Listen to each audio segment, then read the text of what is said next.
Today, friends, we want to talk about having God's nature developed in us.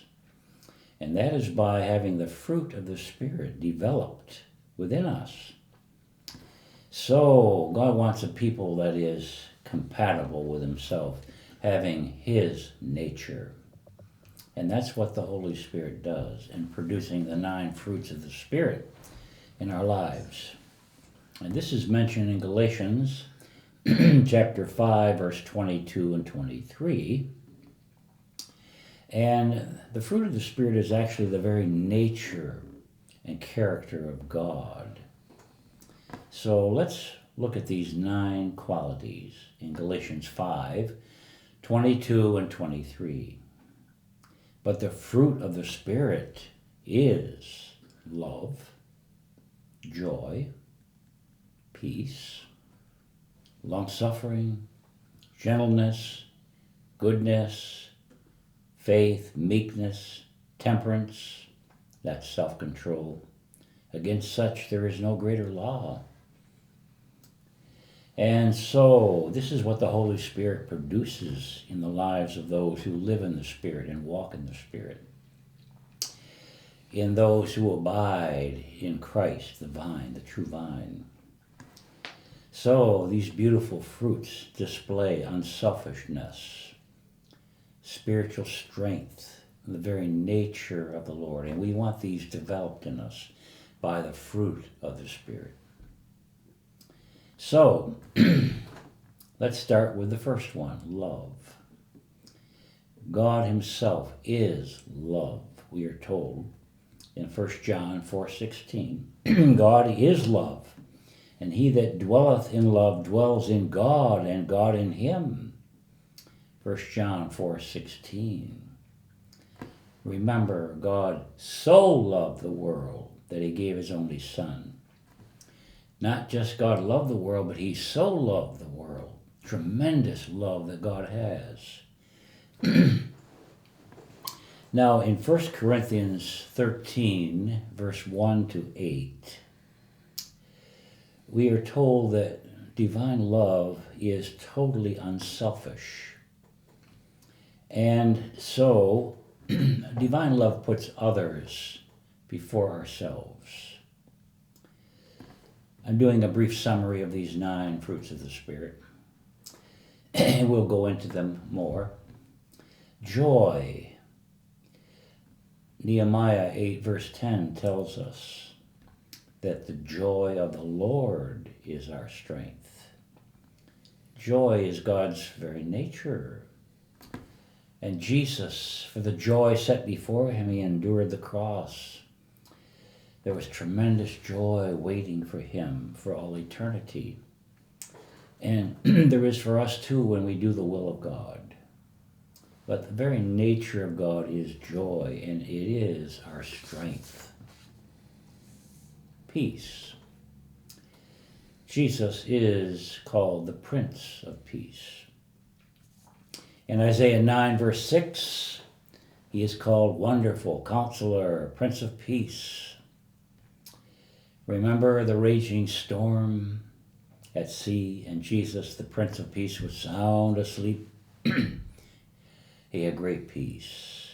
He woke up and rebuked the raging storm, and there was a great calm. God wants to give us greater peace. Well, let's read Luke 8, verse 23 to 25. But as they sailed, Jesus fell asleep, and there came a storm of wind on the lake, and they were filled with water and were in jeopardy, danger.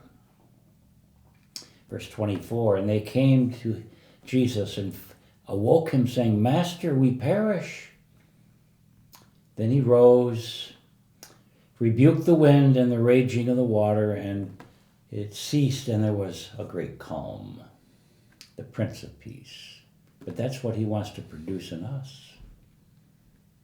Peace is the very nature of God. And then, long-suffering. The Lord Himself is long-suffering, merciful, gracious. we read that in Exodus 34, verse 5 and 6. Moses wanted to see the glory of the Lord. Lord, show me your glory. And the Lord appeared to him and described himself. So I want to read Exodus 34, verse 5 and 6. And the Lord descended in the cloud and stood with him there with Moses and proclaimed the name of the Lord. And he's going to describe himself in verse 6. And the Lord passed by before him and proclaimed, the Lord God, merciful, gracious, long-suffering, abundant in goodness and truth. And these very things he wants to develop in us. The Lord is very patient, very slow to anger. He's long-suffering. And he wants to develop these same virtues in us. Long-suffering is one of the 9 fruits of the Spirit that God wants to develop in us. And then gentleness. King David said, thy gentleness, Lord, has made me great. In Psalm 18, verse 35, God is very kind and gentle with people, and he wants us to be that way too. Goodness. He is abundant in goodness and truth, as he stated in Exodus 34:6. Goodness is the ability to do what is eternally best for other people. Faith, another fruit of the Spirit.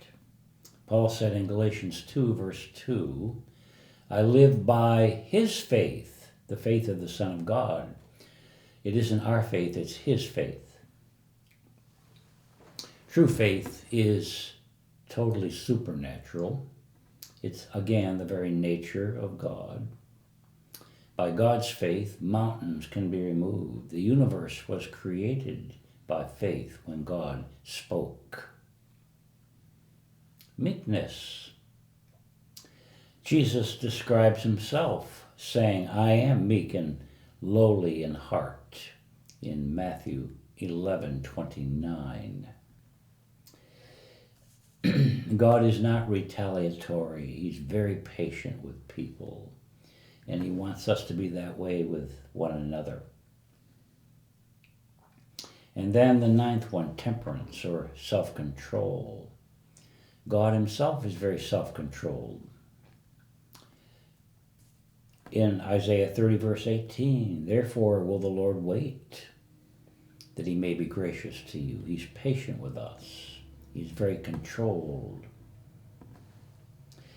In Isaiah 42, verse 14, he says, I have long time held my peace. I have been still and refrained myself.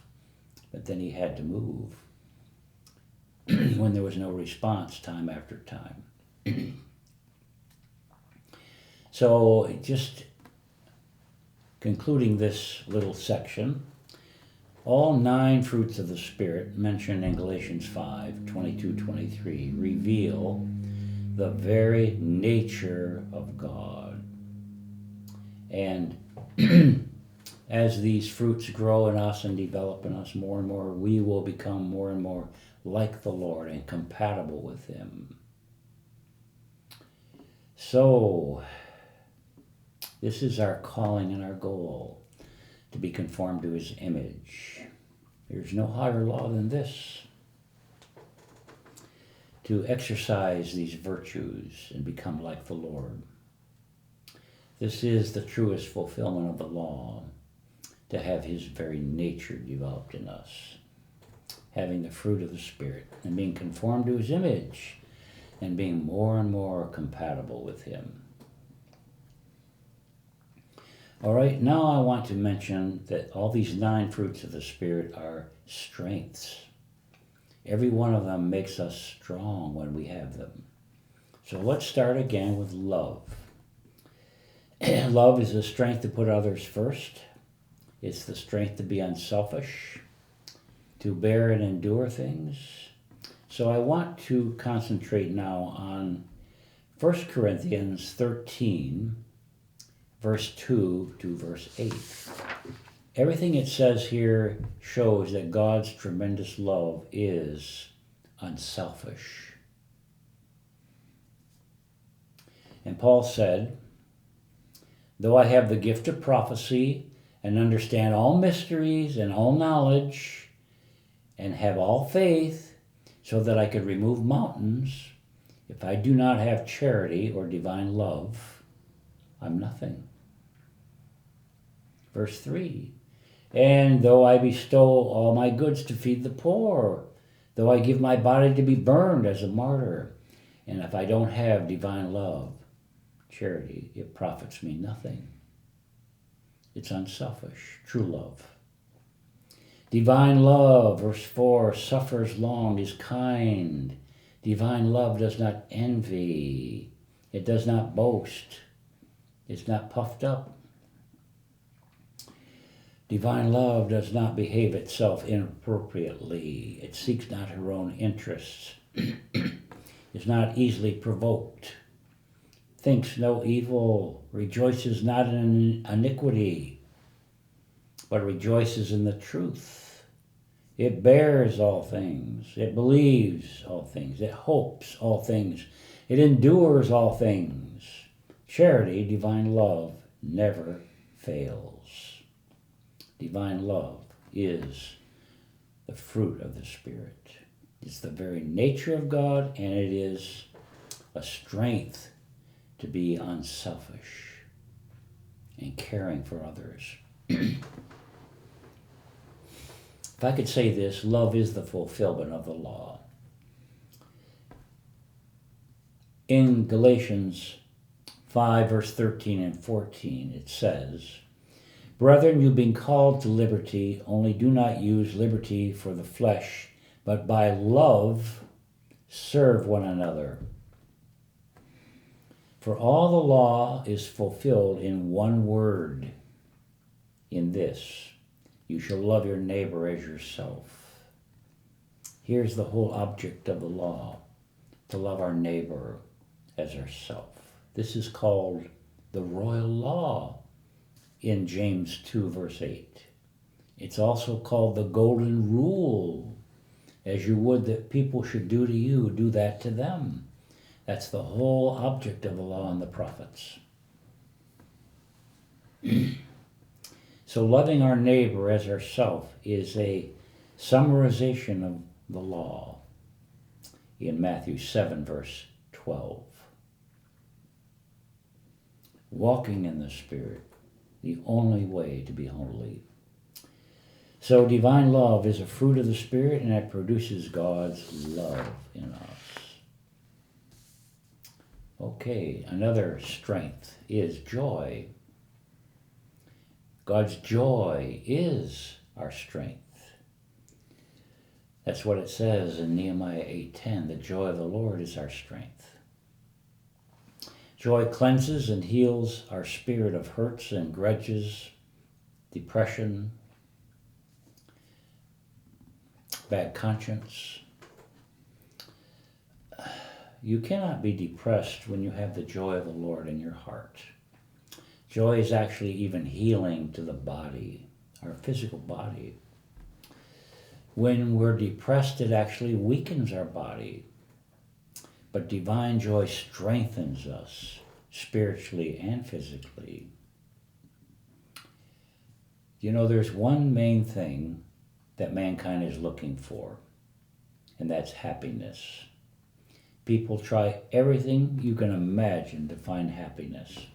Human love, popularity, power, money, a big name, but none of these things satisfy. But God's joy does. The gospel means good news. We all need good news. Well, another peace is a strength. Like we said, it's a calm for us in the storms of life. When we have peace, we're not shaken terribly with doubts and fears and anxiety and torments of the enemy.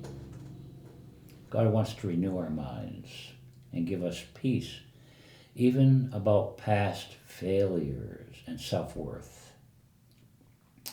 His blood can cover our past sins, give us self-worth and a good conscience. So I want to read two different verses from Hebrews, the book of Hebrews. In Hebrews 10:22, let us draw near with a true heart and full assurance of faith, having our hearts sprinkled from an evil conscience. The blood of Jesus can cleanse our conscience and give us self-worth.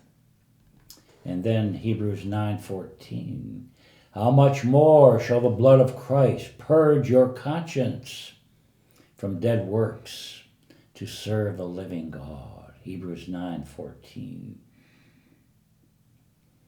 All right, long-suffering is also a strength. It's strength not to give up, but to endure difficulties and hard circumstances.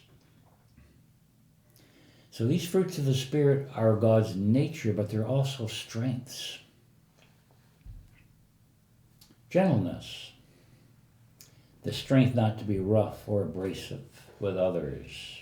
It's an outgrowth also of the wisdom of God. Goodness is the strength literally to do what is morally right. It considers what is eternally best for someone. Faith, again, that's a strength to overcome the world, the flesh, and the devil, and to get us through dark trials. In 1 John 5, verse 4, this is the victory that overcomes the world, even our faith. 1 John 5, verse 4. Meekness is the strength not to retaliate, verbally or physically. Remember when Jesus was on the cross? It says in Isaiah 53:7, he was oppressed, he was afflicted, yet he didn't open his mouth. He is brought as a lamb to the slaughter, as a sheep before her shears is dumb, so he opened not his mouth. Very meek, no, not retaliatory. Meekness, he said, I am meek and humble. Learn this from me. You will find rest in your soul. But now Christ is in us. His Spirit is within us. He can give us the strength not to retaliate in bitterness or anger if we're willing. This comes from the power of the Holy Spirit of meekness, one of the fruits of the Spirit.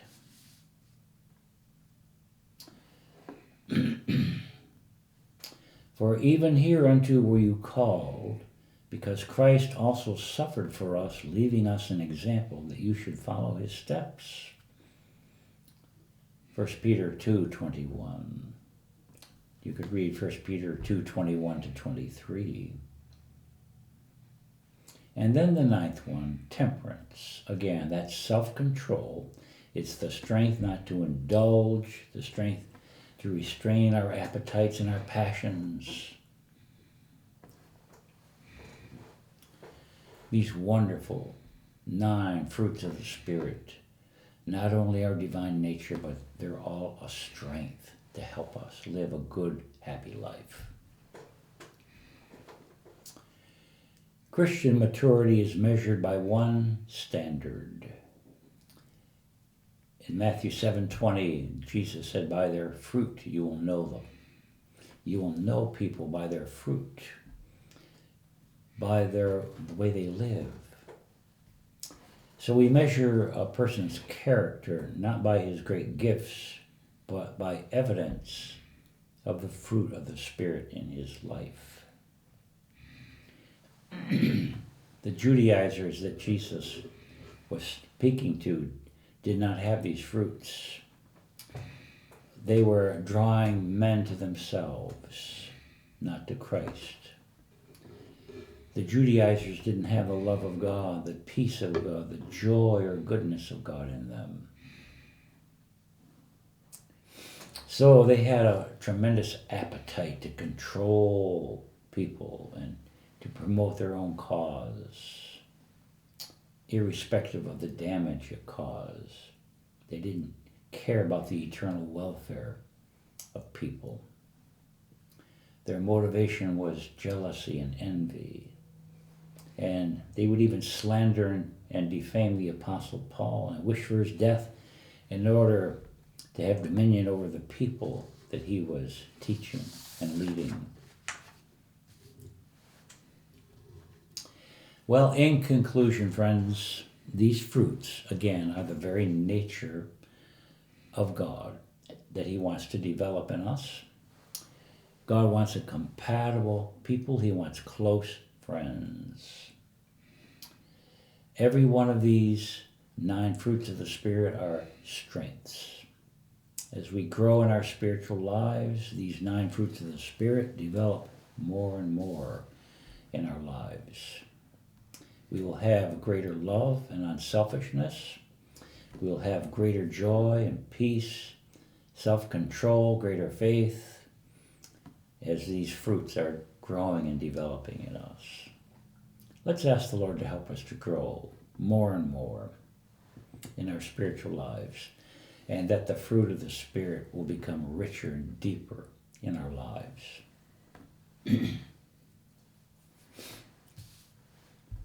In Acts 2, verse 38, Peter said this, "Repent, be baptized, every one of you, in the name of the Lord Jesus Christ, and then you shall receive the gift of the Holy Ghost." So after we're born again and we receive Jesus as our Savior, then we should all be baptized in water, our old life buried with Christ and rising in newness of life with him. But then we need to receive the gift of the Holy Spirit and be able to speak in another language and pray in another language like they did on the day of Pentecost. If you have never spoken in other tongues by the Holy Spirit, you can do that even right now by faith. And after you are baptized in the Holy Spirit, the fruit of the Spirit will be developing more and more in you. You'll have greater spiritual strength. So I would like to encourage you, if you've never been filled with the Holy Spirit and be able to pray in another tongue, you could ask the Lord even right now, "Lord, fill me with your Spirit." And by faith, begin to speak out in another tongue, and God will fill you with his Spirit. So let this be a new beginning of a Spirit-filled, Spirit-led life. And may God bless you abundantly. Amen.